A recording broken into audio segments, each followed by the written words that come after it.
प्यारे बच्चों, आज हम 8वीं क्लास की मैथ की वर्कशीट पढ़ेंगे, वर्कशीट नंबर 3, जिसके अंदर हमें ज्योमेट्री के बारे में बताया गया है।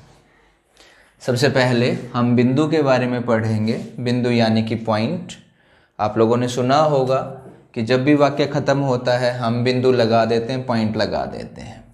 तो गणित के अंदर बिंदु की फिगर ये होती है, ना तो इसकी लंबाई होती है, ना चौड़ाई होती है, ना ऊंचाई होती है। बिंदु ना ख़त्म होता है ना शुरू होता है। पॉइंट बोला जाता है, जैसे आप लोगों ने सीखा है कि 2.1। तो यहाँ पर पॉइंट जो है वो दो संख्याओं के बीच अंतर दर्शाने को प्रयोग किया गया है। तो बिंदु की परिभाषा यही है कि एक ऐसा बिंदु या एक ऐसा चिन्ह जिसकी ना लंबाई होती है, ना चौड़ाई होती, ना ऊंचाई होती है, जो ना शुरू होता है ना ख़त्म होता है, वो बिंदु कहलाता है। इसमें इतने ज़्यादा इम्पोर्टेंस नहीं है, इसका आप पॉइंट, इसका इंग्लिश में बोलते हैं, वो आप याद रखिएगा। उसके बाद हमारा जो नेक्स्ट टॉपिक है वो लाइन का है, रेखा। रेखा की अगर आप देखें तो ये आकृति होती है, दोनों तरफ एक रेखा जो इधर भी बढ़ रही है असीम रूप से, इधर भी बढ़ रही है, दोनों तरफ एरो लगे हुए हैं। तो ये एक रेखा की पहचान है, जो हम जितना चाहें इधर बढ़ती चली जाएगी, इधर दोनों तरफ ये बढ़ेगी, तो वो हमारी रेखा कहलाएगी।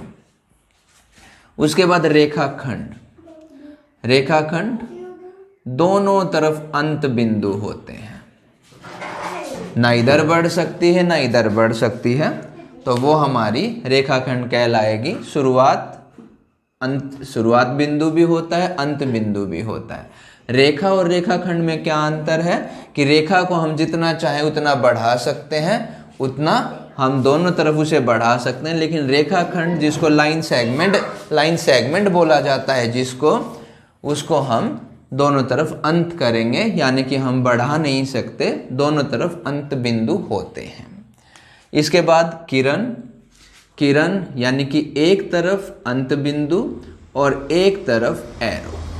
जितना चाहिए उतना बढ़ाइए, लेकिन सिर्फ एक तरफ ही बढ़ेगी, दूसरी तरफ इसकी शुरुआत का जो बिंदु होता है हम दूसरी तरफ इसको नहीं बढ़ा सकते, ये सिर्फ एक तरफ बढ़ेगी, इसलिए इसको किरण बोलते हैं, रे इंग्लिश में इसको बोला जाता है। उसके बाद प्रतिच्छेदी रेखाएं। जो प्रतिच्छेद का मतलब होता है जो एक दूसरे को काटें, तो ये प्रतिच्छेदी रेखाएं यानी कि जो एक दूसरे को प्रतिच्छेद करें। अब यहाँ पर हमारे सिलेबस में वो एक ही बिंदु पर प्रतिच्छेद करेंगी, इनको इंग्लिश में इंटरसेक्टिंग लाइन बोलते हैं। क्या बोलते हैं? Intersecting lines. जो प्रतिच्छेद करें यानी कि जो एक दूसरे को काटे, तो एक बिंदु पर ये काट रही, तो ये हमारी प्रतिच्छेदी रेखाएं होंगी। इसके बाद हमारा अगला टॉपिक है समांतर रेखाएं। जो समांतर रेखाएं चलती रहें, ऐसे जैसे रेल की पटड़ी होती है, रेल की पटड़ी कभी एक दूसरे को नहीं मिलती और वो उनके बीच की दूरी हमेशा समान होती है, ना कम होती है ना ज़्यादा होती है।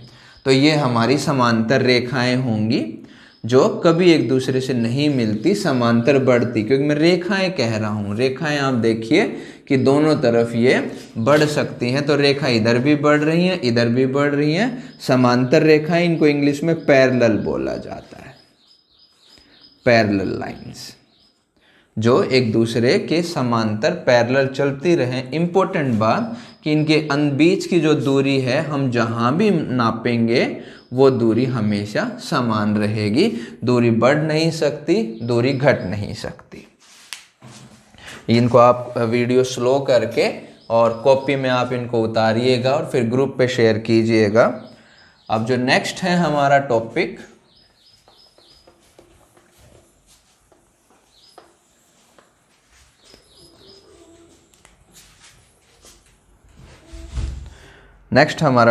कोण से संबंधित है, एंगल्स। सबसे पहले शून्य कोण।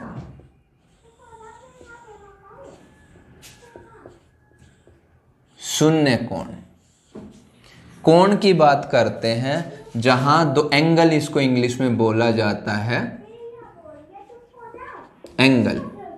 जहां दो रेखाखंड या दो किरण मिलेंगी उनको कोण बोला जाता है। दिस इज कोण, एंगल बोला जाता है इसको।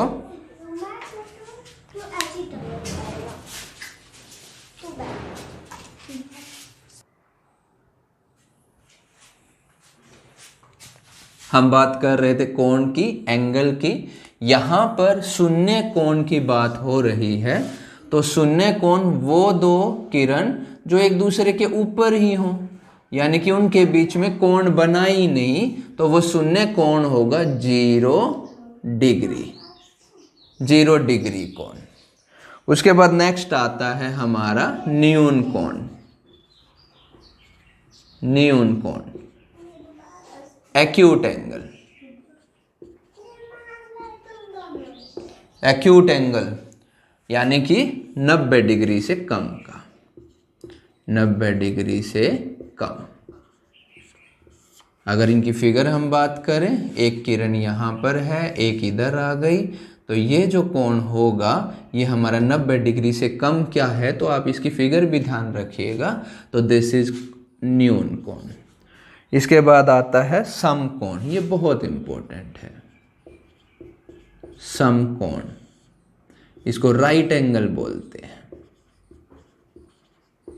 90 डिग्री का, 90 डिग्री के बराबर है। तो इसकी जो फिगर बनेगी, एक किरण यहाँ पर बिल्कुल इसके सीधे खड़ी होगी, तो ये हमारा 90 डिग्री का कोण होगा।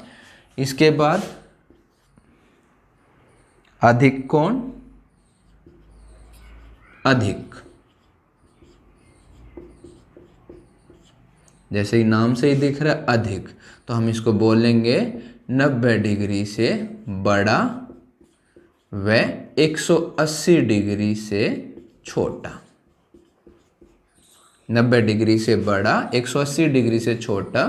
तो 90 हमारा सीधा है, तो ये थोड़ा सा इधर आ जाएगा, तो ये हमारा अधिक कोण होगा। इसके बाद हमारा संपूर्ण कोण।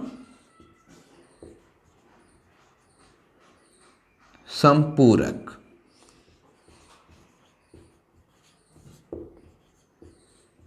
एक 180 डिग्री के बराबर, 180 डिग्री के बराबर।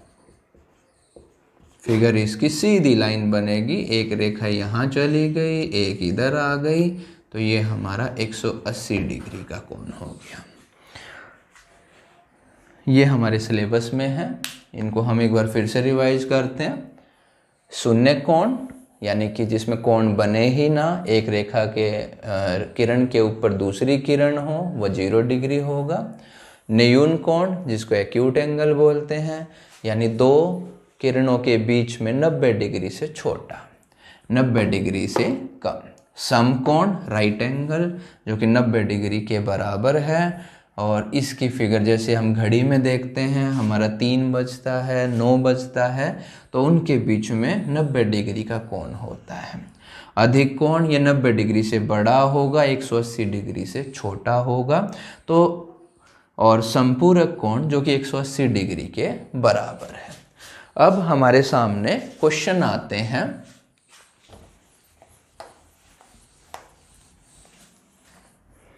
कि हमें बताना है कि ये कौन कौन से कोण हैं। मान लीजिए 65 डिग्री, 135 डिग्री, 180 डिग्री और 95 डिग्री, 167 डिग्री।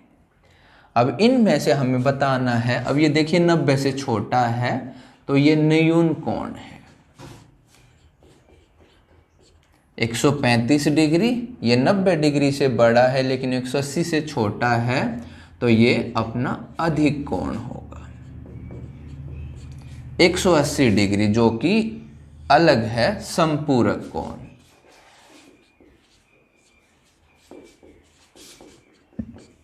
(95) 90 से बड़ा है लेकिन 180 से छोटा है, तो ये अधिक कोण होगा। 167, ये भी हमारा 90 से बड़ा है लेकिन 180 से छोटा है, तो ये अधिक कोण। और यदि यहाँ पर 90 डिग्री आ जाए तो ये तो अपना समकोण है, समकोण। तो इसी प्रकार के क्वेश्चन आपके पेपर में आ सकते हैं, क्योंकि बहुत छोटा पेपर होगा, यूनिट टेस्ट होगा। पहले आपसे परिभाषाएं पूछी जा सकती हैं, आपको कोण देकर और पूछा जा सकता है कि इनको क्लासिफाई कीजिए कि किस कैटेगरी के कोण हैं। आपको इंग्लिश में भी याद रखने की कोशिश करनी, हिंदी में भी। ये वर्कशीट है बेटे 8th क्लास की नंबर 3 मैथ की। इसको आप समझिए, पढ़िए, ये सारी चीज़ आपको कॉपी में बनानी है और उसकी फ़ोटो खींच के ग्रुप पे आपको शेयर करनी है। धन्यवाद।